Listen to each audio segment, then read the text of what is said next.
বিসমিল্লাহির রহমানির রহিম। পরম করুণাময় ও অসীম দয়ালু আল্লাহর নামে শুরু।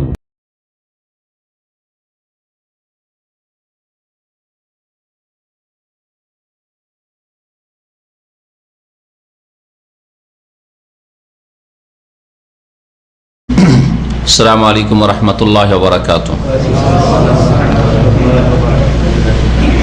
ইন্নাল হামদালিল্লাহ নাহমাদুহু ওয়া নাস্তাঈনুহু ওয়া নাস্তাগফিরুহু ওয়া নাউযু বিল্লাহি মিন শুরুরি আনফুসিনা ওয়া মিন সাইয়্যাতি আ'মালিনা। মান ইয়াহদিহিল্লাহু ফালা মুদিল্লা লাহু ওয়া মান ইউদ্লিলহু ফালা হাদিয়া লাহু।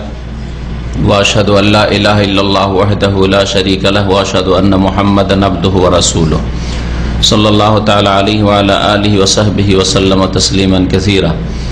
अम्मा बाद फ़क़द क़ाल अल-मुअल्लिफ़ रहिमहुल्लाहु ताआला बाबु मा जाअ फ़ी अस्सिहर व क़ौलिल्लाहि ताआला व लक़द अलिमू लमन इश्तराहु मा लहु फ़िल आख़िरति मिन ख़लाक़ व क़ौलिहि यु'मिनूना बिल जिब्ति वत ताग़ूत। क़ाल उमर रज़ियल्लाहु अन्हु अल जिब्तु अस्सिहरु वत ताग़ूतु अश-शैतान व क़ाल जाबिरुन अत-तवाग़ीत कुहानुन काना यनज़िलु अलैहिमुश शैतानु फ़ी कुल्लि हय्यिन वाहिद। وعن أبي هريرة رضي الله عنه أن رسول الله صلى الله عليه وسلم قال اجتنبوا السبع الموبقات قالوا يا رسول الله ما هن قال الشرك بالله والسحر وقتل النفس التي حرم الله إلا بالحق وأكل الربا وأكل مال اليتيم والتولي يوم الزحف وقذف المحصنات الغافلات المؤمنات মুত্তাফাকুন আলাইহি। আল্লাহ পাকের সমস্ত প্রশংসা যে আল্লাহ পাক রব্বুল আলামিন একক, যার কোনো শরীক নেই। সালাত এবং সালাম নাযিল হোক নবী মুহাম্মদ রাসূলুল্লাহ সাল্লাল্লাহু আলাইহি ওয়াসাল্লামের উপর, যিনি সমস্ত মন্দ কথা কাজ থেকে, আকীদা আমল থেকে মানব জাতিকে সতর্ক করেছেন আর ভালো কথা কাজের জন্য মানব জাতিকে উৎসাহিত করেছেন। আমাদের দর্শের বিষয়বস্তু আজকে কিতাবুত তাওহীদে সেহের সম্পর্কে, অর্থাৎ জাদু। লেখক বলছেন বাবু মা জাআ ফি সেহের, এই অধ্যায় হচ্ছে ওই বিষয় সম্পর্কে যে যা বর্ণিত হয়েছে এই অধ্যায়ে সেহের, জাদু সম্পর্কে। সেহের মানে হচ্ছে জাদু, জাদুটোনা। আর সাহার, ওটাকে যদি করে দেন তো সাহার মানে হচ্ছে ভোর রাত্র, রাত্রের শেষ প্রহর, এটাকে বলা হয় সাহার। আর এই সময় রোজাদার যারা রোজা রাখতে ইচ্ছুক তারা যে খাবার খায় এটাকে সাহারি খাওয়া বলা উচিত, সেহরি নয়। প্রচলিত ভুল আমাদের দেশে যে এই খাবারটাকে আমাদের দেশের মানুষরা কি বলে, সেহরি খাওয়া। সেহরি নয়, সেহের নয়, বরং সাহার থেকে ভোর রাত্রের খাবার সাহারি খাওয়া। তো এই সেহের জাদু সম্পর্কে কোরআনে কারীমে যা বলা হয়েছে, রাসূলুল্লাহ সাল্লাল্লাহু আলাইহি ওয়াসাল্লামের হাদিসে যা বলা হয়েছে, এবং জাদুর হুকুম কি, শরীয়তি বিধান দুনিয়ায় এবং আখিরাতে, এই বিষয়টি বড় লম্বা বিষয়। তবে সংক্ষেপে লেখক রহমতুল্লাহ আলাই যথেষ্ট বলেছেন, আর অতটুকু ইনশাআল্লাহ আমাদের জন্য যথেষ্ট। আল্লাহ পাক রব্বুল আলামিন ইরশাদ করছেন এই সেহের সম্পর্কে, ওয়াকাউলিল্লাহি তাআলা, মহান আল্লাহর বাণী, ওয়ালাকাদ আলিমু লামান ইশতারাহু মা লাহু ফিল আখিরাতি মিন খালাক। সূরা বাকারা আয়াত নম্বর 102-এ সেহের, জাদু সম্পর্কে যা সুলাইমান আলাইহিস সালামের আমলে সেই যুগের মানুষরা খুব বেশি চর্চা করত। আর এই জাদুর ফিতনায় অনেকেই পথভ্রষ্ট হয়েছে, কুফরিতে নিমজ্জিত হয়েছে। আল্লাহ পাক ওই বিষয়টি উল্লেখ করে, লম্বা আয়াত রয়েছে, তার এক অংশ এখানে উল্লেখ করেছেন লেখক রহমতুল্লাহ আলাই। আল্লাহ পাক ইরশাদ করেছেন ওয়ালাকাদ আলিমু, নিঃসন্দেহে তারা জেনে নিয়েছে, তারা জানে বা জেনে নিয়েছে। কারা? ইহুদিরা, আহলে কিতাব যারা সুলাইমান আলাইহিস সালামের জামানায় বনি ইসরাইল ছিল। আর বনি ইসরাইল তারা মুসা আলাইহিস সালামের অনুসরণের দাবিদার, এরা হচ্ছে ইহুদি। ওয়ালাকাদ আলিমু, তারা জানে যে লামান ইশতারাহু, অবশ্যই যে মানে যে তা ক্রয় করবে, তা ক্রয় করবে। কি ক্রয় করবে তার আগে তা উল্লেখিত হয়েছে, ওয়াত্তাবাউ মা তাতলু শায়াতিনু আলা মুলকি সুলাইমান ওয়া মা কাফারা সুলাইমান ওয়ালাকিন্না শায়াতিনা কাফারু ইউআল্লিমুনা আন-নাসা আস-সিহরা। এই যে সেহের, এই জাদুর কথা উল্লেখ হয়েছে। আর তারপরে আল্লাহ পাক ইরশাদ করেছেন যে নিঃসন্দেহে তারা জেনে ফেলেছে, জানতে পেরেছে যে অবশ্যই যে তা ক্রয় করবে, এই সেহের জাদুকে যারা খরিদ করে নেবে। খরিদ করা মানে, খরিদ করলে মানুষ কি করে? খরিদ করলে কিছু দেয় তারপরে পাই, তাই না? পয়সা দিয়ে আপনি কিছু খরিদ করছেন, তাই না? কোন মাল সামান হোক, খাদ্যদ্রব্য হোক, যা কিছু হোক, পয়সার বিনিময়ে খরিদ করছেন। এখানে আল্লাহ খরিদ করা বলেছেন, ক্রয় করা, ইশতারা মানে, তার মানেই কোনো কিছুকে দিয়ে কি করেছে তারা, সেটা হাসিল করেছে। তাহলে জাদু তারা হাসিল করেছে, জাদুর পথ অবলম্বন করেছে কি দিয়ে? তারা, সেটা হচ্ছে তাদের ঈমান, আমল, তৌহিদকে ধ্বংস করে, তৌহিদকে ধ্বংস করে, তৌহিদ বিক্রি করে দিয়েছে। তৌহিদ বিক্রি করেছে মানে তৌহিদ নষ্ট করে দিয়েছে। রাসূলের আদর্শকে, আম্বিয়া রাসূলগণের আদর্শকে তারা বিক্রি করে দিয়েছে। তৌহিদ, আল্লাহর একত্ব, আর ইত্তেবা হচ্ছে রাসূলের অনুসরণ। এই দুটো হচ্ছে মৌলিক বিষয় আপনার সমস্ত ইবাদত বন্দেগী কবুল হওয়ার জন্য। কোন ইবাদত বন্দেগী কবুল হবে না এই দুটো জিনিস যদি ঠিক না থাকে। এক আল্লাহর জন্য করা, তৌহিদ একত্ব ঠিক রাখা, আর এক রাসূলের তরিকা ঠিক রাখা। তো সেই জামানায় যে রাসূল ছিলেন, সেই রাসূলের অনুসরণকে তারা বিক্রি করে দিয়ে দিয়েছে, আর আল্লাহর তৌহিদ একত্বকে দিয়ে দিয়েছে। দিয়ে কি ক্রয় করেছে? সেহের জাদু ক্রয় করেছে। আর জাদু হচ্ছে শিরক কুফরি। তৌহিদ যারা বিক্রি করে দিল, রাসূলের আদর্শকে বিক্রি করে দিল, তাদের কাছে থাকলো কি? শিরক থাকলো। এই জন্য আল্লাহ পাক এখানে খরিদ করা, ক্রয় করার কথা বলেছেন। অবশ্যই যে তা এই জাদু ক্রয় করেছে, মা লাহু ফিল আখিরাতি মিন খালাক, তার জন্য পরকালে কোনো অংশই নেই। যারা ঈমানকে বিক্রি করে দিল, আল্লাহর তৌহিদ একত্বকে বিক্রি করে দিল, রাসূলের আদর্শকে বিক্রি করে দিল, আর বিক্রি করে ক্রয় করলো, তার বিনিময়ে হাসিল করলো কি? জাদু, সেহের হাসিল করলো, তাদের জন্য আখিরাতে কোনো অংশ নেই। কত স্পষ্ট কথা কোরআনে কারীমের। অর্থাৎ যারা জাদু করবে, জাদু শিখবে, শিখাবে এবং জাদুর প্রয়োগ করবে, জাদু কাউকে দিয়ে করাবে, তাদের পরকালে কোনো অংশ নেই আল্লাহ পাকের রহমতে, নিয়ামতে। আল্লাহ পাকের রহমত পরকালে হচ্ছে জান্নাত। তাহলে জান্নাতে তাদের কোনো অংশ নেই। জান্নাতে কোনো কালেই কোনো অংশ নেই কার? যে মুশরিক, যে কাফের, ঠিক না? তাহলে বোঝা গেল যে জাদু করা হচ্ছে কুফরি কাজ, শিরকি কাজ। শির ছাড়া জাদু হয় না, শিরকি মন্ত্রতন্ত্র ছাড়া জাদুর কোনো কাজ হয় না। শয়তানের সাহায্য ছাড়া, শয়তানের সাহায্য কামনা, শয়তানের মদদ নেওয়া ছাড়া জাদু হয় না। যাতে শিরক করতে হয়, শয়তানকে ডাকতে হয়, শয়তানের সাহায্য চাইতে হয়, তখন শয়তান সাহায্য করে জাদু টোনার ক্ষেত্রে।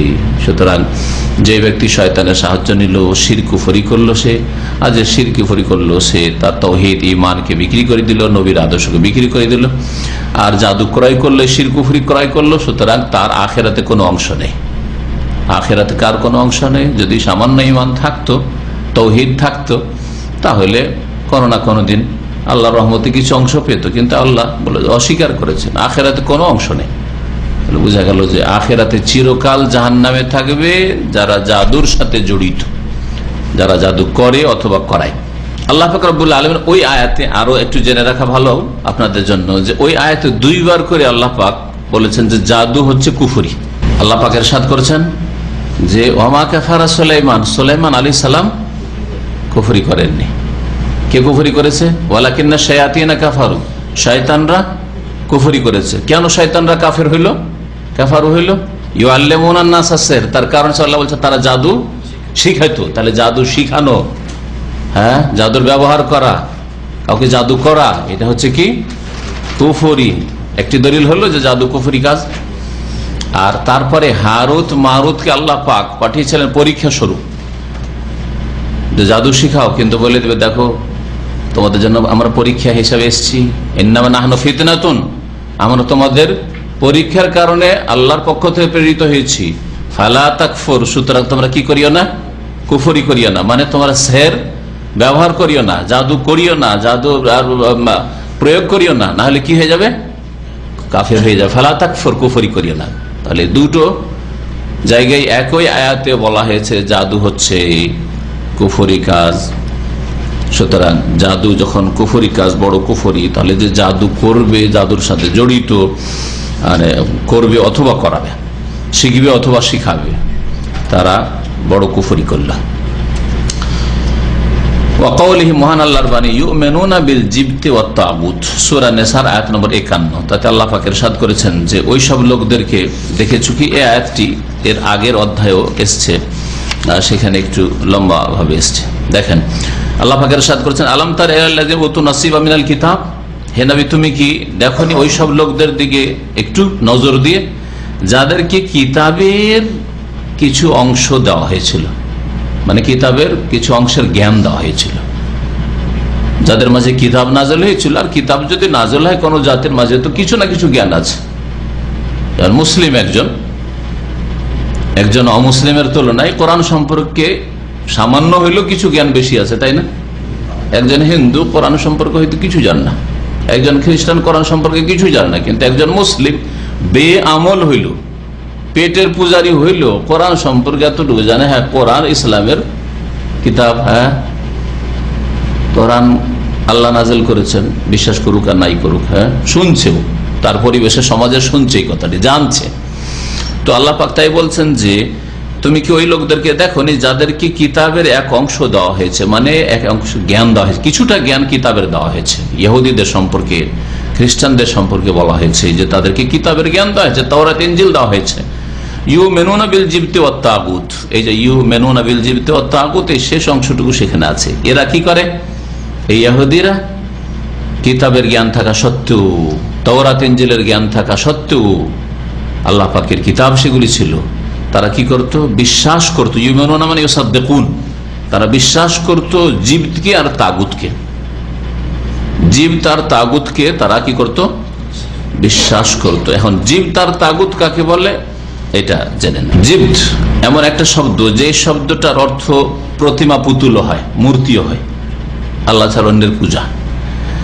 আর জিবত গণককেও বলে, আর জিবত জাদুকরকে বলে, অথবা জাদুকেও বলে, জাদুকরকে বলে, আর গণক আর গণকের যে কাজ এটাকে বলে, আর আল্লাহ ছাড়া অন্যের পূজা, সানাম, প্রতিমা, পুতুলকেও বলে। তাহলে এই তিনটি কথা মনে রাখবেন যে জিবত ব্যাপক অর্থ বহন করে, যাতে আল্লাহ ছাড়া অন্যের পূজা, প্রতিমা, পুতুল পূজা, এটাও জিবত, জিবতে বিশ্বাসী। তারা যারা শিরকে লিপ্ত তারা জিবতে বিশ্বাসী, আল্লাহ বিশ্বাসী নাই, আল্লাহ পাকের একত্রে বিশ্বাসী নাই।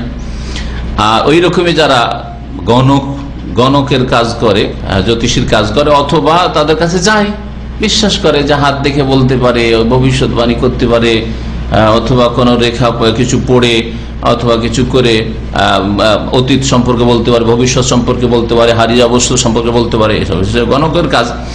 তো গণকের কাজ করুক অথবা গণকদেরকে বিশ্বাস করুক, জীবিত বিশ্বাসী।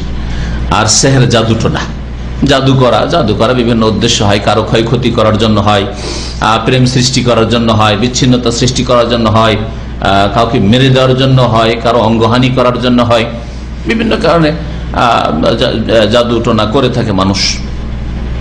আসল রূপকে পাল্টে দেওয়ার জন্য হয়, হ্যাঁ ছাগলকে বানিয়ে দিল বাঘ, মাটির গুলিকে বানিয়ে দিল রসগোল্লা, এসব জাদু, সবগুলি জাদু। এই ছিল জিবত। আর তাগুতের অন্তর্ভুক্ত বেশ কিছু জিনিস, আর তার মধ্যে সবচেয়ে প্রসিদ্ধ হচ্ছে শয়তান, ইবলিস শয়তান সবচেয়ে বড় তাগুত। আর ইবলিস শয়তানের যত অনুসারী আছে তারা হচ্ছে তাগুত। তাগায়াত, গা থেকে মানে বাড়াবাড়ি করা, অতিরঞ্জন করা, সীমা লঙ্ঘন করা। যারাই সীমা লঙ্ঘন করবে তাদেরই তাগুতের মধ্যে কিছুটা অংশ থাকবে। সীমা লঙ্ঘন করে যে কোনো ক্ষেত্রে, যদি সীমা লঙ্ঘন করে তাহলে তাগুত। জুলম অত্যাচারে সীমা লঙ্ঘন করে তাগুত, এর জন্য তাগুত বা জালেম শাসককে তাগুত বলা হচ্ছে। মানবরচিত বিধান, আল্লাহর বিধানের বাস্তবায়ন না করে মানবরচিত বিধান স্বেচ্ছায় মেনে নিল আর খুশির সাথে গ্রহণ করলো, তাহলে তাগুত, মানবরচিত বিধানকে তাগুত বলা। তো আল্লাহ পাক বলছেন যে এরা জীবতে বিশ্বাসী আর তাগুতে বিশ্বাসী। কালা উমর রাদিয়াল্লাহু তাআলা আনহু বলছেন আল জিবত আস-সিহর। উমর রাদিয়াল্লাহু তাআলা তাফসীর করতে গিয়ে জিবতের তাফসীরে বলছেন জিবত হচ্ছে সেহের। আর আমি কি বললাম? তিনটা বললাম। একটা হচ্ছে প্রতিমা, পুতুল, আল্লাহ ছাড়া পূজা, আর একটা হচ্ছে গণক, আর একটা হচ্ছে জাদুকর বা জাদু। হ্যাঁ, একটা বলেছেন কে? ওমর রাদিয়াল্লাহু তাআলা আমিরুল মুমিনিন। তার তাফসীর সম্পর্কে শেখ উসাইমিন রাহমাতুল্লাহ আলাইহি বলছেন যে তিনি একটা অংশ বলেছেন। আর অনেক সময় আমরা একটা জিনিসের অর্থ করতে গিয়ে ফুল অর্থ না করে আমরা একটা অংশ বলি, যখন যেটা হয়তো প্রয়োজন ওই ক্ষেত্রে ওইটা বলে আমরা ক্ষান্ত হই, এইরকম করি, পুরোটা অনেক সময় বলি না, এইরকম করেছেন। তো কিন্তু আরবরা জীবটাকে এই সমস্ত জিনিস সম্পর্কে ব্যবহার করত, আর জীব শব্দটি ব্যাপক অর্থ বহন করে। আর তাগুত যেমন বললাম, তো তাগুত সম্পর্কে ওমর রাদিয়াল্লাহু তাআলা তাগুত সম্পর্কে বলছেন শয়তান। তাগুত হচ্ছে শয়তান। তাগুত কুল্লু মা তাজাওয়াজা বিহিল আবদ, মানুষ যদি কোনো সম্পর্কে বাড়াবাড়ি করে, সীমা ছাড়িয়ে যায়, তাহলে সেটা হচ্ছে তাগুতের কাজ। কালা জাবের রাদিয়াল্লাহু তাআলা কি বলছেন? আত-তাওয়াগিত, তাগুতের বহুবচন। কোহানুন, এরা হচ্ছে গণক। আবার উনি বলছেন যে এরা হচ্ছে গণক। কানা ইয়ানজিলু আলাইহিমুশ শাইতান ফি কুল্লি হাইয়িন ওয়াহিদ, তাদের কাছে শয়তান নেমে আসতো, জিন শয়তান নেমে আসতো প্রত্যেক মহল্লায়, প্রত্যেক এলাকায় একজন করে শয়তান, একটি করে শয়তান নেমে আসতো তাদের কাছে। কোহান, গণকদের কাছে, গণকদের কাছে কুটুর কুটুর করে ওই আকাশে কি হচ্ছে না হচ্ছে ওই সব খবর একটা কোন রকম একটু কোন রকম আভাস পেলে ওইটাকে ওর সাথে 100টা মিলিয়ে, নবী সাল্লাল্লাহু আলাইহি ওয়াসাল্লামের যেমন হাদিস, এর আগে এই হাদিসটা কিন্তু এসছে আমাদের একটা আলোচনা। হ্যাঁ, ফায়াকযিবু মাআহা মিআতু কাযিবা, একটা কথা শুনলে 100টা তার সাথে কি করে? মিথ্যা তাতে মিশিয়ে দিয়ে পেশ করে। কিন্তু একটা সত্য হয়ে গেলে মূর্খ মানুষরা মনে করে, দেখো দেখো বলেছিল যে অমুকের বিবাহ টিকবে না, বিবাহ টিকলো না, অমুকের বলেছিল অমুকের ছেলেটা মরে যাবে, মরে গেল। একটা কথায় বাকি সব বিশ্বাস। 100টা যে মিথ্যা ওই দিকে আর খেয়াল নেই। কিন্তু এটাই হয় গণকদের ক্ষেত্রে। এই দুটি আয়াত থেকে আমরা যা জানতে পারলাম তা হচ্ছে যে সেহের, জাদু হচ্ছে হারাম কাজ। আর তার সাথে শুধু হারাম নয়, বরং কুফরি কাজ।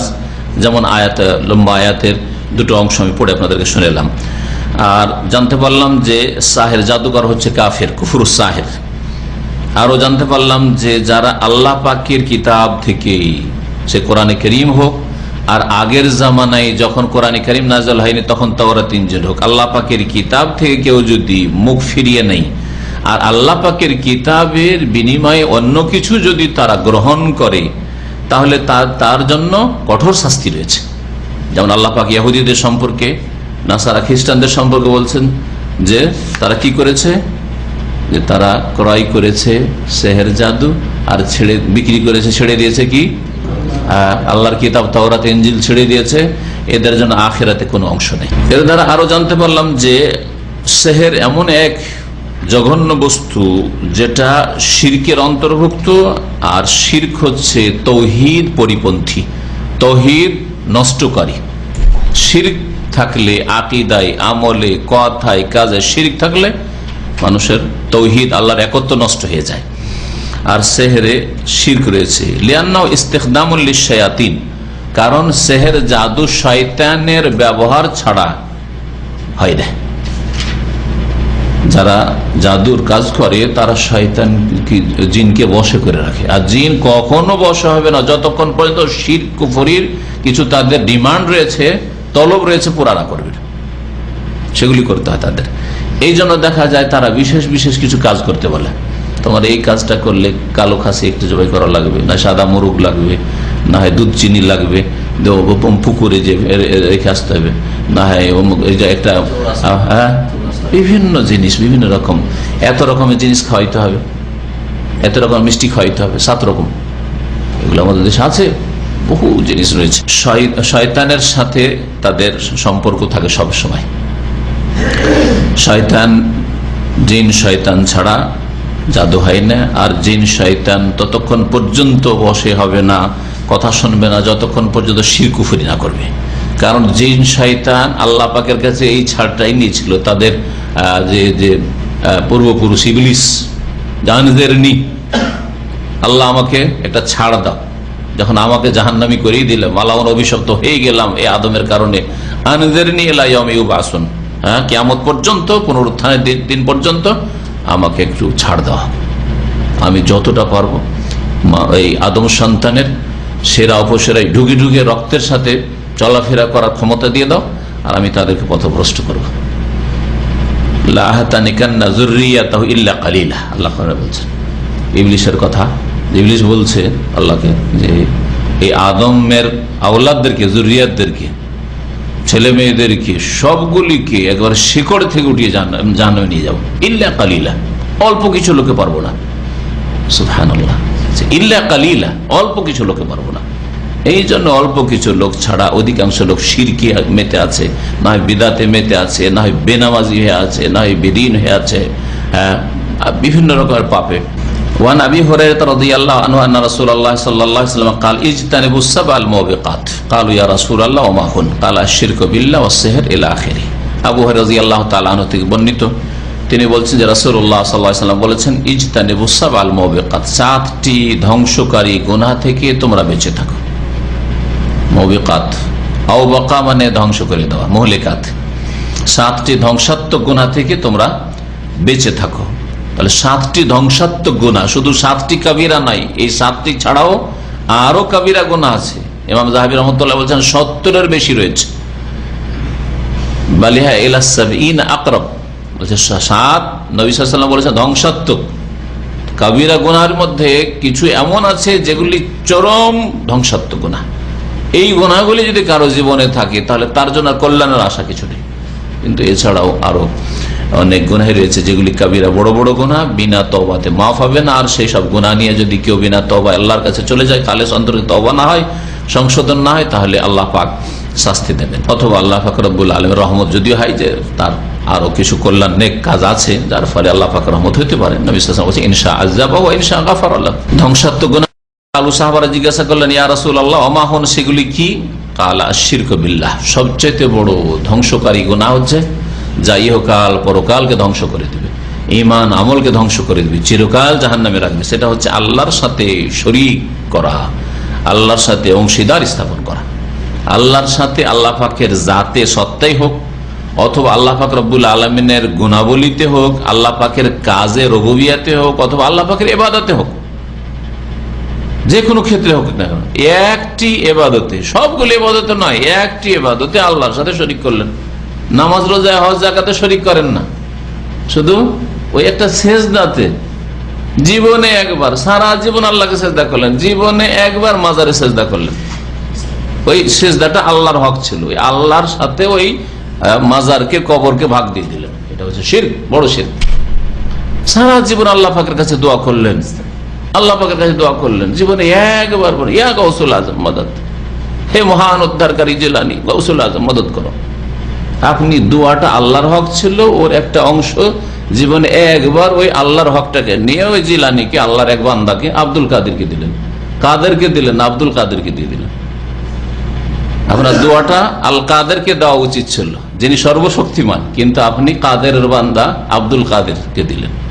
কেন জিলানীর নাম আব্দুল কাদের না? তা আব্দুল কাদের কেন? সে যদি দিতেই পারবে আর উদ্ধারই করতে পারবে, তো আবার কাদেরের গোলামি কেন হবে? হ্যাঁ, গোলাম দেয় না মালিক দেয়? আপনাদের কোম্পানির বেতন কি ওই ইয়ে দেয়? হ্যাঁ, কে দেয়? মালিক দেয় না?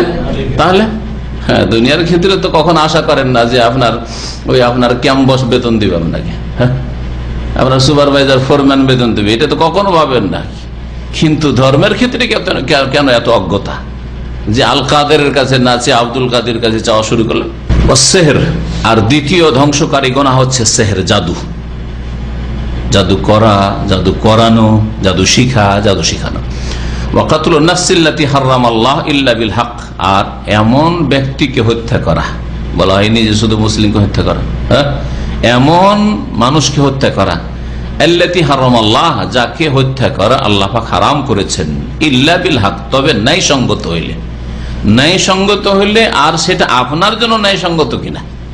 অনেক সময় সেটা শাসকের জন্য ন্যায়সঙ্গত কিনা, আপনার জন্য ন্যায়সঙ্গত নয়। আর দণ্ডবিধানগুলি সবগুলি ওই রকম, যেখানে ন্যায়সঙ্গত হত্যার কথা বলা হয়েছে, এই হাদিসে বলা হয়েছে, কোরআনে কারীম আল্লাহ বলেছে, সূরা ফুরকানে আল্লাহ বলেছে ওয়ালা ইয়াকতুলুনা আন-নাফসা আল্লাতী হারামাল্লাহ ইল্লা বিল হক। তবে ন্যায়সঙ্গত হত্যা হইলে অসুবিধা নেই, কিন্তু আপনাকে আমাকে এই অনুমতি দেওয়া হয়নি। এটা যার কাছে ক্ষমতা রয়েছে, যে ক্ষমতার মালিক, শাসক, মুফতি সাহেবকে নয়, আর আলেম সাহেবকে নয়, হ্যাঁ, আর হুজুর কিবলাকে না, আর পীর সাহেবকে নয়, বুঝতে পারছেন, আর সমাজের যারা সালিস বিচার করে তাদের নয়, যে দণ্ডবিধান কায়েম করা শুরু করবে না, কখনো না। তাহলে ন্যায়সঙ্গত হত্যা কি? তিনটি। কি কি? এক হচ্ছে কেউ যদি ইসলামে আসার পরে, মানে জন্মসূত্রে মুসলিম ছিল, আর তারপরে সে বলে, আমি ইসলাম মানি না, তাহলে সে মুরতাদ। এর শাস্তি হচ্ছে হত্যা। কিন্তু এই হত্যা কে করবে? গ্রামের লোক ধরে মেরে দেবেন? হ্যাঁ, মুফতি সাহেব মেরে দেবে, ধরে বলবে মারো একে। হ্যাঁ, গ্রামের মৌলভী সাহেব বলে মারো, মুরতাদ হয়েছে, মারো ধরে, আর গণপিটুনি শুরু করে দিলেন, চলবে? হারাম। এতে ফিতনা ফাসাদ সৃষ্টি হয়ে যাবে। এই জন্যই হারাম। যে ধরেন একটা নাস্তিককে ধরে আপনারা গ্রামের লোক গণপিটুনি দিয়ে মেরে ফেলে দিলেন, তারপরে নাস্তিকের বংশধর নেই, তার পিছনে লোক নেই, সারা পৃথিবীর বাতিল শক্তি তার পিছনে আছে, তখন কি করবো? আপনাদের সবগুলিকে ফাঁসিতে চড়াবে। তার লাভ কি হলো? এই একটা নাস্তিক মারলেন, আর 100টা ভালো মানুষ জবাই হয়ে গেলেন। হ্যাঁ, আপনার উপরে জুলুম করা হয়নি, আপনার নিজের উপরে জুলুম করেছেন। কেন? নিজের হাতেই কাজ, যেটা আপনার কাজ নয়। এই কাজটা কি করবে? সরকার করবে। সরকার যদি নাস্তিককে হত্যা করে তো কিছু করতে পারবে না। সরকারের বিরুদ্ধে কি করবে? হ্যাঁ, তাদের কাছে ক্ষমতা আছে, পাওয়ার আছে, আর কিছু করার কেউ সাহস দেখালে তাদের সরকার খবর নিতে পারবে, হ্যাঁ, তাদের শাস্তি দিতে পারবে। কিন্তু আপনারা কি করবেন? আপনি 1 টাকা মারবেন, তার 50টা মেরে দেবে। আবার তার যদি পাল্টাই দেয় 50টা মারলে, তো আমরা 50টাকে কেসাস করবো, শাস্তি দেবো, তো আপনারা আর 100টা মেরে দেবে। তখন ফিতনাতুন ফিল আরদে ওয়া ফাসাদুন কাবীর, পৃথিবীতে ফিতনা, ফাসাদ, বিশৃঙ্খলা সৃষ্টি হবে, আর ফাসাদ সৃষ্টি হয়ে যাবে। জি, এটা সমাধান নয়। তাহলে মুরতাদের শাস্তি হচ্ছে কি? তারপরে মুরতাদ তো আর আপনাকে আমাকে বলা হয়নি যে খালি মুরতাদের ফতোয়াবাজি করো। মুরতাদ বলবে কে? হ্যাঁ, মিছিল করে মুরতাদ মুরতাদ মুরতাদ বলবে বড় বড় ওলামায়ে কেরাম, যেমন হোসেন মানুষের হাল্লাজকে মুরতাদ ফতোয়া দিয়েছে সেই যুগের সমস্ত ওলামায়ে কেরামরা। হ্যাঁ, আর তাদের শীর্ষস্থানীয় প্রধান ছিলেন ইমাম গাজ্জালী রহমতুল্লাহ আলাইহি। হ্যাঁ, এটাই যে আলিয়া মাদ্রাসা পড়েছে, কওমি মাদ্রাসা পড়েছে, দাওরা ফারেক হয়েছে, 2-4 মুফতি মিলে ফতোয়া দিয়ে দিল, যা ইচ্ছা তাই ফতোয়া দিয়ে দিল, কাফের নাস্তিক হয়ে গেছে। চলবে না? চলবে না। এত মানে সস্তা কথা নেই যে যাকে তাকে মুরতাদ বলে ফতোয়াবাজি করবে। তারপরে দ্বিতীয়, যেখানে যায় ন্যায়সঙ্গত হত্যা, আসাইয়াবু জানি, বিবাহিত যদি জেনা করে আর তা প্রমাণ হয়ে যায়, সে নিজে স্বীকার করে অথবা 4 সাক্ষী দ্বারা, 1-2 সাক্ষী চলবে না। দুনিয়ার সমস্ত কাজের ক্ষেত্রে 2 সাক্ষী যথেষ্ট, কিন্তু জেনা ব্যভিচারের ক্ষেত্রে, সমকামিতা প্রমাণ করার জন্য, এগুলোর ক্ষেত্রে 4টা সাক্ষী লাগবে। তাহলে মানুষের আখলাক, চরিত্র, ইজ্জত, আবরুর হেফাজত কিভাবে ইসলাম করেছে, যে একজন লোকে যে জেনাকারী সাব্যস্ত করবেন 2-3 বললে হবে না, 4 জন দেখেছেন। তারপরে শুধু একটু কথা বলতে দেখেছেন, হ্যাঁ, আপনি বেরিয়ে আসতে দেখলেন, আরে ঘর থেকে বেরিয়ে আসলো, এও বেরিয়ে আসলো, ছেলেটাও বেরিয়ে, লোকটাও বেরিয়ে আসলো, আর মহিলা বেরিয়ে আসলো, তাহলে জেনা হয়েছে, যা চলবে না।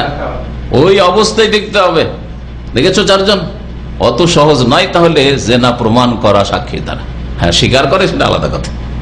যেমন মাইজ বিন মালিক আসলামী রাদিয়াল্লাহু আনহু স্বীকার করেছে। হ্যাঁ,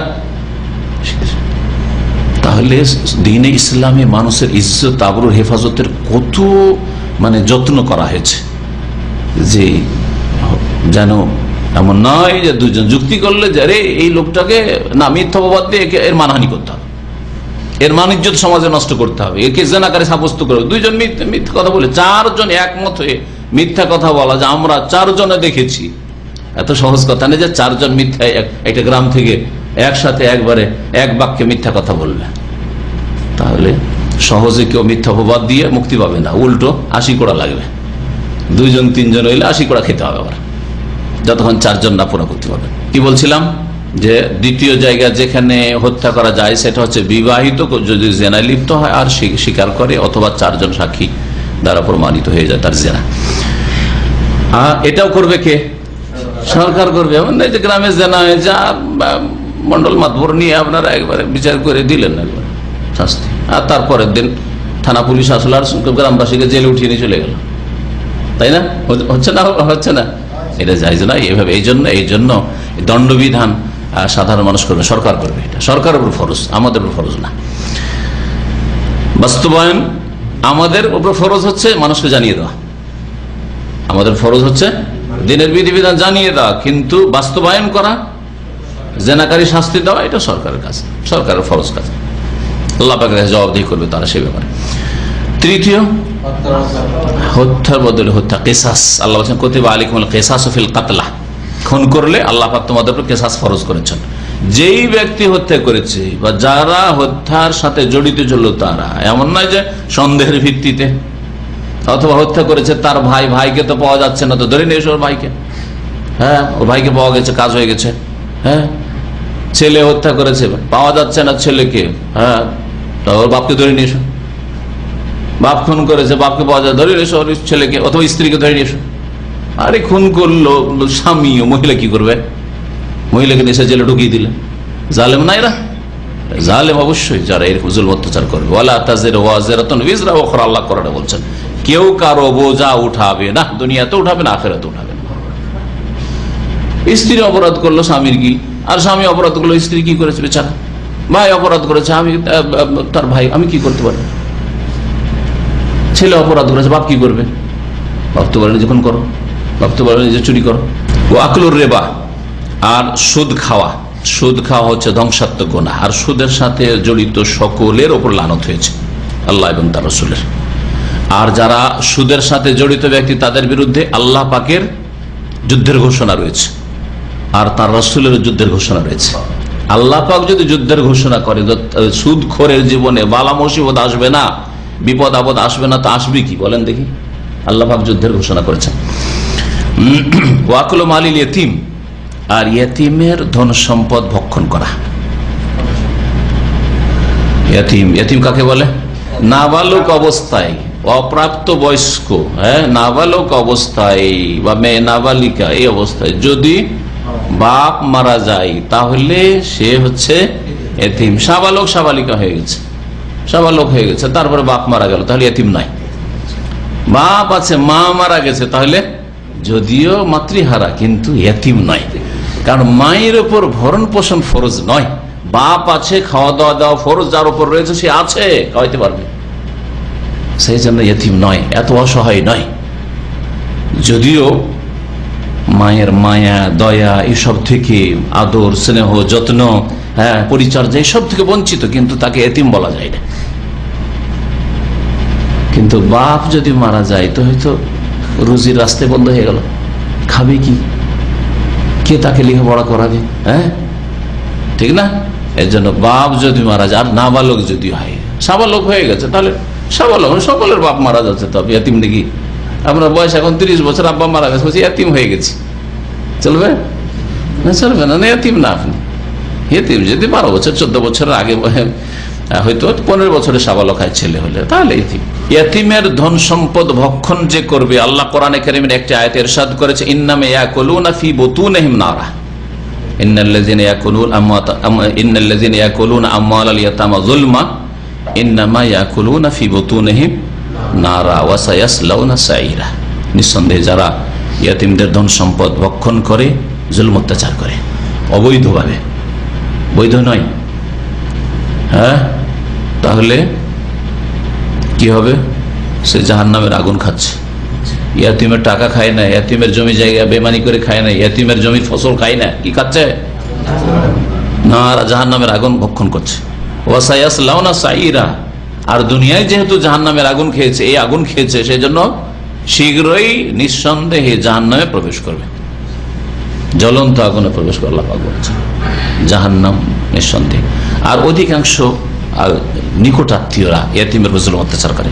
হয় মামাদের বাড়ি আছে, ও জুলুম অত্যাচার করে, মামারা হয়তো জমি জায়গা ধন সম্পদে দেখাশোনা করে এতিমের, আর না হয় চাচারা, হ্যাঁ আপনজনেরা, চাচাতো ভাইয়েরা, আপনজনরা এই জুলুম অত্যাচারটা করে। পক্ষান্তরে ইয়েতিমের যদি আদর যত্ন কেউ করে তাহলে তারও বড় ফজিলত রয়েছে। নবী সাল্লাল্লাহু আলাইহি সাল্লামের জান্নাতে প্রতিবেশী হবে যে ইয়েতিমের কেফালত করবে। আমি একটা ইয়েতিমকে নিলাম, মানুষ করে বিয়ে শাদী দিয়ে ছাড়বো, মেয়ে হলে বিয়ে শাদী দিয়ে ছাড়বো, ছেলে হলে সাবালক করে ছাড়বো, সাবালক হয়ে যাবে, কাজকর্মের যোগ্য হয়ে যাবে, 18-20 বছর বয়স হয়ে যাবে, এতদূর পর্যন্ত আমি তার ভরণ পোষণের দায়িত্ব নিলাম। তার নবী সাল্লাল্লাহু আলাইহি ওয়াসাল্লাম বলেছেন যে আনা ওয়া কাফিরুল ইয়াতীম কাহাতাইন, আমি আর ইয়াতিমের কেফালতকারী দেখাশোনা যে করবে কি এই দুটো আঙ্গুলের মতো, পাশাপাশি থাকবে জান্নাতে। সুতরাং যথাসাধ্য ইয়াতিমের কেফালত করবেন, তাহলে জান্নাত নিশ্চিত হবে।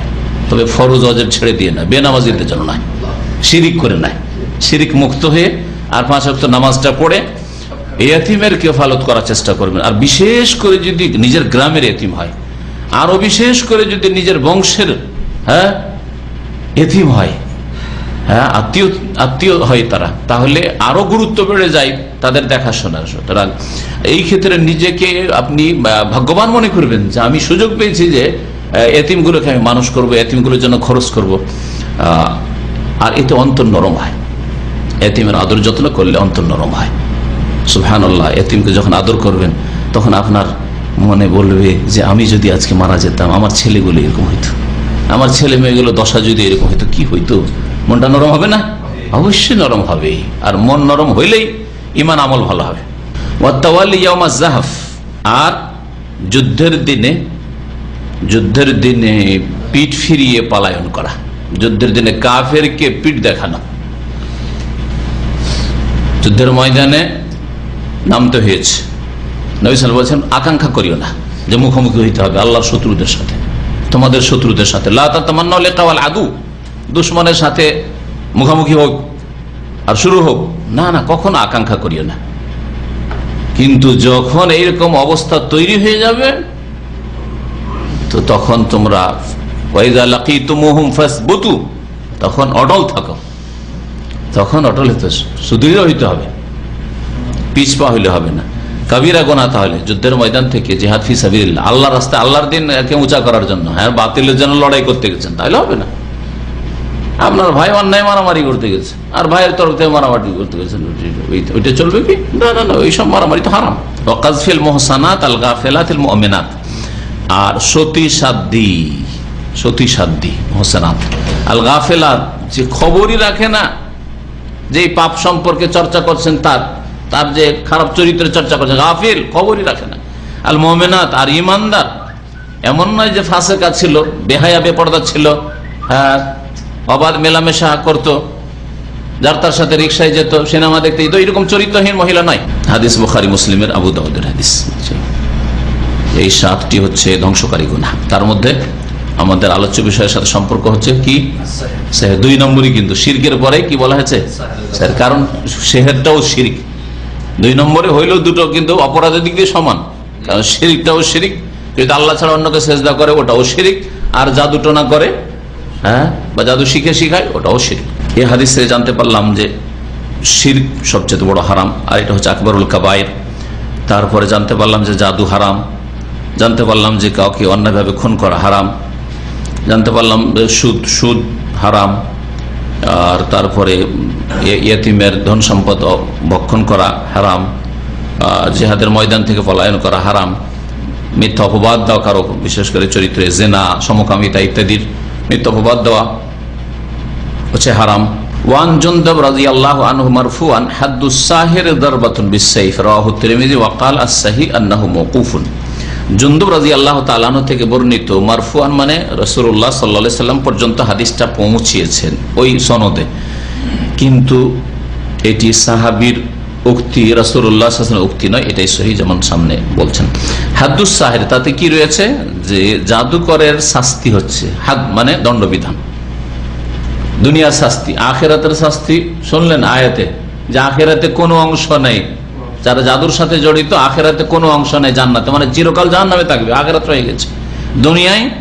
দুনিয়ায় জাদুকরের শাস্তি হচ্ছে দরবাতুন বিসাইফ বা দরবহু বিসাইফ। দরবাতুন বিসাইফ, তরবারি দিয়ে তাকে হত্যা করা, তরবারি দিয়ে হত্যা করা। কিন্তু এই হত্যা কে করবে? সরকার করবে। এমন নয় যে জাদু করেছে, আমার ছেলেকে জাদু করেছে, আমার ভাইকে জাদু করেছে, আমার স্ত্রীকে জাদু করেছে, আমি মেরে দেবো, চলবে না? চলবে না। এইসব দণ্ডবিধানের আইন কখনো নিজের হাতে নেওয়া যাবে না।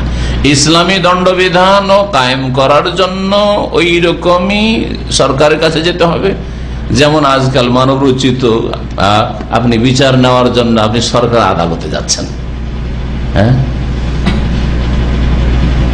আপনি স্বেচ্ছায় খুশি হয়ে যাচ্ছেন না, আদালতে যেতে হচ্ছে মজবুরিতে, হয়তো নিরুপায়। কিন্তু দণ্ডবিধান ওই রকম, যেমন আজকাল মানব রচিত যেগুলো আইন রয়েছে, সেই আইনগুলি কি জনসাধারণ সেগুলি কি বাস্তবায়ন করতে পারবে? যে ইচ্ছা মতো একটা লোককে অ্যারেস্ট করে নিলেন, আপনি পাবলিক মানুষ, একটা লোককে অ্যারেস্ট করে নিলেন আর গিয়ে জেলে পাঠিয়ে দিলেন, পারবেন? সরকার করবে। ঠিকই তেমনই শরীয়তের বিধিবিধান কোন আলেম, হাফেজ, মুফতি এগুলো করবে না, বরং সরকার করবে। হাদিসটি বর্ণনা করেছেন ইমাম তিরমিজি, ওয়াকাল, আর বলেছেন ইমাম তিরমিজি আস-সাহিহু আন্নাহু মাওকুফুন। সহিহ হচ্ছে যে হাদিসটি মওকুফ, অর্থাৎ সাহাবী জুনদুব রাদিয়াল্লাহু তাআলা আনহুর বাণী, রাসূলুল্লাহ সাল্লাল্লাহু আলাইহি ওয়াসাল্লাম বাণী নয়।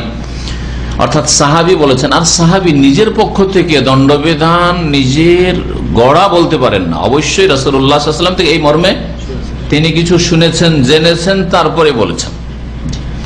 ওয়াফি সাহিহুল বুখারী, আর সহিহ বুখারীতে রয়েছে আন বাজালা ইবনে আবাদা, রাদিয়াল্লাহু আনহু থেকে, কাল কাতাবা ওমর ইবনে খাত্তাব, ওমর বিন খাত্তাব রাদিয়াল্লাহু তাআলা আমিরুল মুমিনিন, দ্বিতীয় খলিফা, তিনি লিখে পাঠালেন তার অর্ডার, খলিফার অর্ডার, আনিতুলুকুল্লাহ সাহিরিন ওয়া সাহিরা, প্রত্যেক জাদুকর পুরুষ আর জাদুকারিনী মহিলাকে কি করো? তোমরা হত্যা করো। কাকে লিখেছেন? জনসাধারণকে, গভর্নরদেরকে, বিভিন্ন শহরের। যেমন তখন রাজধানী ছিল কোথায়? হ্যাঁ, আবু বকর, ওমর, ওসমান, এই তিন খলিফা পর্যন্ত রাজধানী ছিল কোথায়? মদিনা রাজধানী ছিল। আর বিভিন্ন শহরে, মিশরে ইসলামী রাষ্ট্র তখন ইসলাম পৌঁছে গেছে, দামেস্কে, বাসরা, কুফা, তখনকার বাগদাদ শহর ছিল না, বাগদাদ পরে, আব্বাসীদের যুগে বাগদাদ হয়েছে, এখনকার রাজধানী। বাগদাদ তখন জন্মইনি। তো বাসরা, কুফায়, বিভিন্ন শহরে, ইয়ামানে, মক্কায়, বিভিন্ন শহরে লিখে পাঠায় যে প্রত্যেক জাদুকর পুরুষ আর জাদুকর নারী কে তোমরা কি করো? হত্যা করো। কাল, তারপরে বলছেন বাজালা যে ফাকাতালনা সালাসা সাওয়াহিদ, সুতরাং আমরা 3 জন জাদুকারিনী মহিলাকে হত্যা করেছিলাম। তাহলে চিন্তা করেন যে জাদু কত মারাত্মক রোগ, যে খোলাফায়ে রাশেদিনদের জামানায়, ওমর রাদিয়াল্লাহু তাআলার জামানায়, সেই শাসন আমলে জাদুকর ছিল। আর জাদুর কাজ অধিকাংশ মহিলারা করে। আজকাল আমাদের সমাজে বান মারামারি গুলো কে করে? হ্যাঁ, আর এই যে তাবিজ করা গুলো কে করে? বউকে রাখবে না সেই জন্য তাবিজ করছে। হ্যাঁ, কারো ক্ষয়ক্ষতি করার, এই সবগুলি অধিকাংশ মহিলা। আমাদের দেশে যে এই কাজগুলি হয় কারো ক্ষয়ক্ষতি করার জন্য, সবগুলি মহিলারই করে, প্রায় করে মহিলা করে। একটু সন্দেহ লেগেছে, জামাই মনে হয় আমার মেয়েকে রাখতে চাই না, হ্যাঁ, তখন দিল জামাইকে জাদু করে। আর ও এমন করলে যে পাগল করে দিল। এখানে এক ছিল আমাদের এক গোপালগঞ্জের ভাই, এমন পাগল করেছিল, ও শাশুড়িতে করেছে।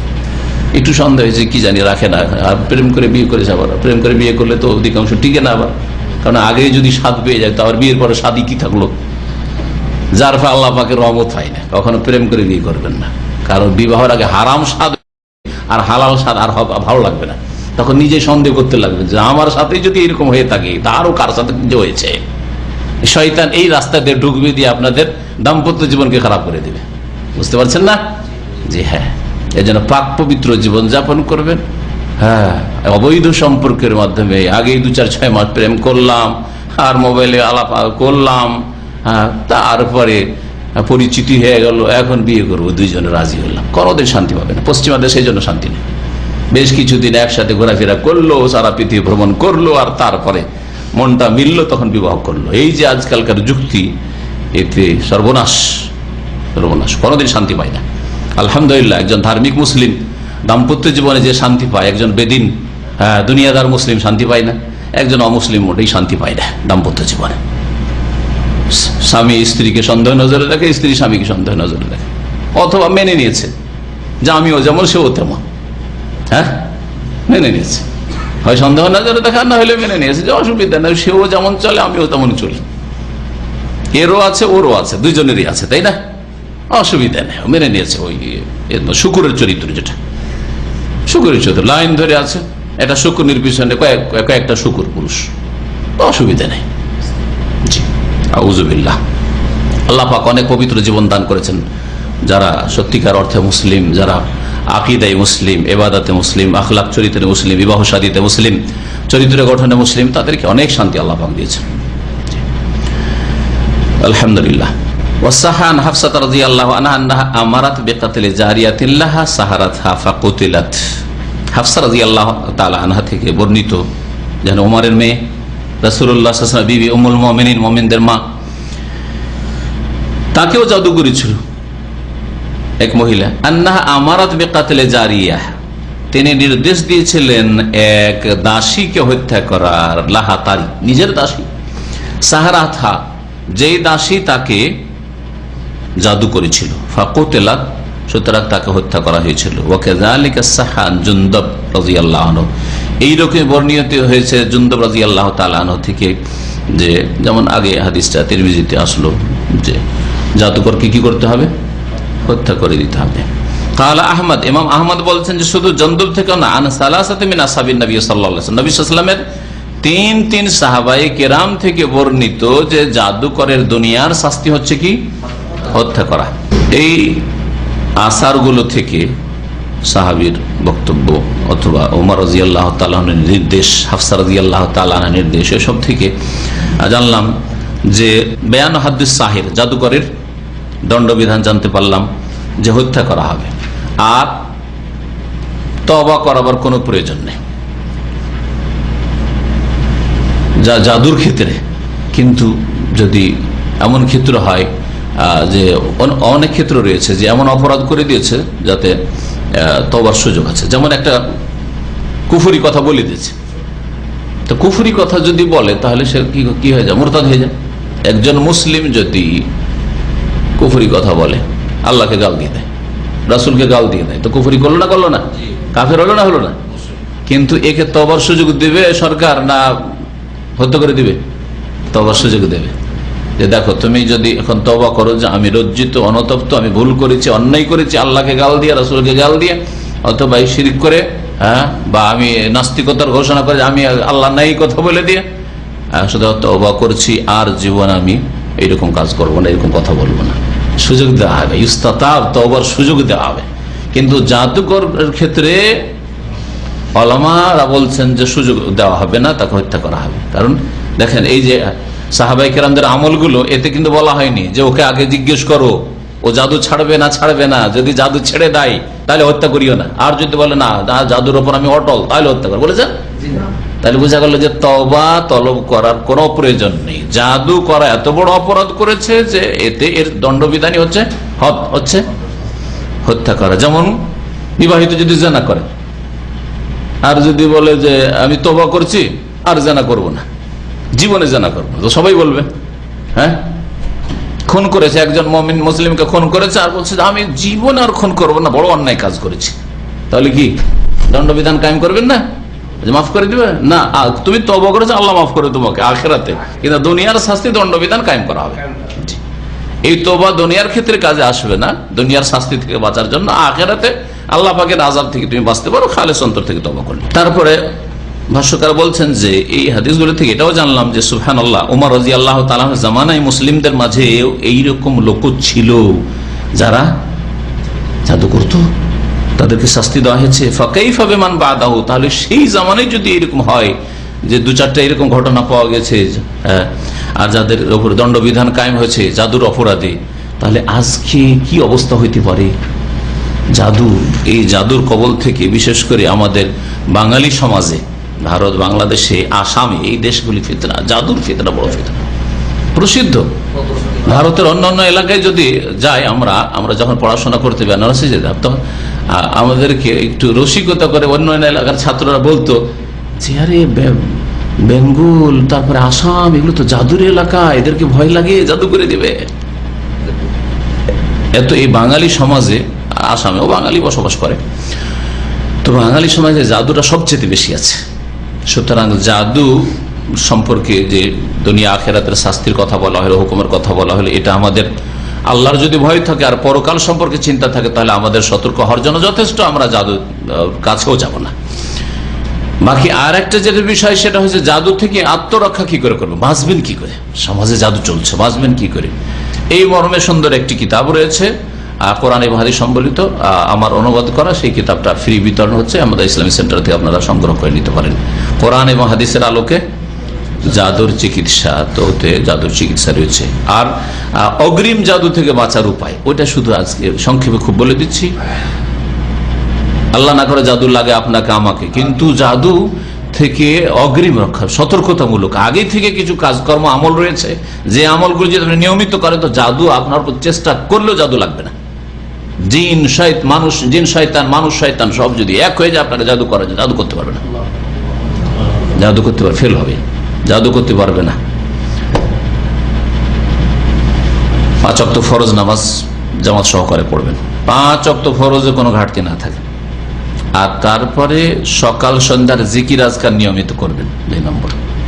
3 নম্বর, নামাজের পরে 5 ওয়াক্ত সালাতের পরে যে সুন্নতি জিকির আজকারগুলি রয়েছে, আস্তাগফিরুল্লাহ আস্তাগফিরুল্লাহ আস্তাগফিরুল্লাহ পড়ার পরে বাকি যে জিকির আজকারগুলি রয়েছে নিয়মিত করবেন।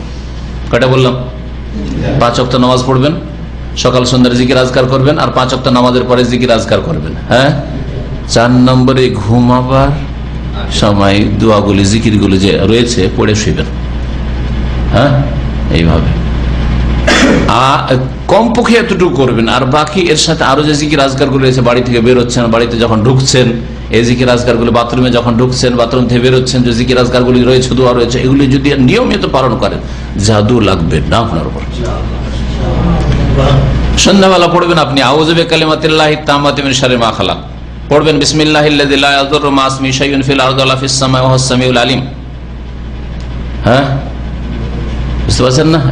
এইরকম বেশ কিছু দোয়া রয়েছে, এইগুলো যদি পড়েন। আয়াতুল কুরসি আপনি নামাজের পরে পড়ছেন, আয়াতুল কুরসি আপনি ঘুমাবার সময় পড়ছেন, জাদু লাগবে না আপনার। সূরা ইখলাস, ফালাক, নাস আপনি 5 ওয়াক্ত নামাজে পড়ছেন, আর ফজরে আর মাগরিবে আপনি 3 বার করে পড়ছেন, ঠিক না? শোয়ার সময় আপনি সূরা ইখলাস, ফালাক, নাস 3 বার করে পড়ে আপনি হাত বোলাচ্ছেন গায়ে, জাদু লাগবে না আপনার। কিন্তু এই নিয়মগুলি খুব বেশি নয়, 3-4টা কাজ বললাম, তাই না? প্রথমটা ঠিক থাকতে হবে, 5 ওয়াক্ত নামাজ ঠিক থাকতে হবে। দীর্ঘ সময় নাপাক থাকবেন না, বিপরীত কিছু নেগেটিভ, পজিটিভ বললাম, নেগেটিভ। দীর্ঘ সময় নাপাক থাকবেন না। গোসল ফরজ হয়েছে, স্বপ্নদোষ হয়েছে, সূর্য উঠে গেল, না, ওই সময় জাদু লেগে যেতে পারে। সুযোগে আছে, ওত পেতে আছে, জাদু করার চেষ্টা করছে আপনাকে, কিন্তু লাগে না, লাগে না, লাগে না। যখন একদিন সূর্য উঠে গেল নাপাক অবস্থায়, জাদু লেগে যাবে। জি, খুব বেশি রাগান্বিত হবেন না, মেজাজ গরম করবেন। এমন রাগ হয়েছে স্ত্রীর ওপর, ছেলে মেয়ের ওপর, বা কারো সাথী সঙ্গীর ওপর, এইরকম রাগ হবে, ওই সময় জাদু আক্রমণ করে। আমার ওই জাদুর বইটাতে আলোচনা করা হয়েছে যে কোন কোন সময় জাদু আক্রমণ করার সুযোগ পায়। তো জি, তো আল্লাহ পাক রব্বুল আলামিন যেন জাদুর অনিষ্ট থেকে আমাদের সকলের হেফাজত করেন। প্রত্যেক মুসলিম নরনারী আল্লাহ পাক হেফাজত করেন, প্রত্যেক ভাই বোনের আল্লাহ পাক হেফাজত করেন। যারা এখানে শুনলেন আর যারা বাইরে থেকে শুনছে, আল্লাহ পাক রব্বুল আলামিন সকলের হেফাজত করেন, দিন দুনিয়া আল্লাহ পাক হেফাজত করেন। আল্লাহ পাক আমাদের সকলকে যেন জান্নাতুল ফিরদৌস দান করেন, ঈমানের অবস্থায় রাখেন, 5 ওয়াক্ত নামাজ কায়েম করার তৌফিক দান করেন। ওয়া সাল্লাল্লাহু আলা নবিয়িনা মুহাম্মদ ওয়া আলা আলিহি ওয়া সাহবিহি আজমাইন।